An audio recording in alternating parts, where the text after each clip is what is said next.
يلا، السلام عليكم ورحمة الله وبركاته. اكو فرق بين شعيرة الله وشعيرة آل محمد صلوات الله عليهم وشعيرة التمضيق. صراحة أريد أحكي في كل صراحة. شعيرة الله والأئمة عليهم السلام معروفة، كما أوصونا أهل البيت عليهم السلام على شعائرهم وعلى إحياء أمرهم عليهم السلام. اليوم الكثير من الرواديد وبعضهم خصوصا أهل الإستوريات، رواديد الإستوريات ورواديد الترندات، بعضهم هذا يصور قصيدة مخلي بيها طبل وتوزيع موسيقي وشق مش يسمونه، والله ما أعرف، لو هذا يسوي ناي بصوته والناس تلطم. يا ترى الحسين عليه السلام مو ترد وناي وستوريات. نعم عندك صوت، مو بهذا الاسلوب تستخدمه. قمنا ما نميز بين الرادود والمطرب، ويا ريت المجالس ان تكون للموعظة والدمعة، خلينا نحس انه بيها روحية.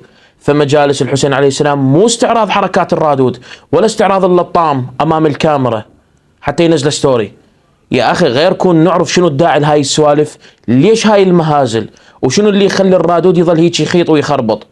قلت ولا زلت على قولي، لابد أن تكون هنالك لجنة مختصة للخطباء والرواديد والشعراء.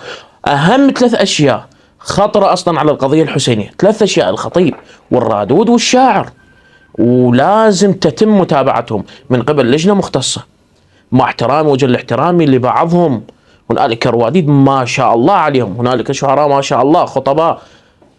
ما أنت تجي تسوي لي ناي بصوتك وتجيب ألحان مال غنم، بس احنا ما نريد ننزل في العمق. عم الحسين عليه السلام مو ستوريات، الحسين مو ترند، خلينا نفهم هذه. والحسين الكاميرات هذا مو استعراض الحركات مالتك، هاي الكاريزما مال رادود او كاريزما اللطام. ونسأل الله ان يهدينا وان يوفقنا بحق محمد وآل محمد. احنا في اقامة هذا المجلس عسى ولعل ان يتقبلون من عندنا، ما يتقبلون حركاتنا، يتقبلون حسن نيتنا ان شاء الله. في امان الله.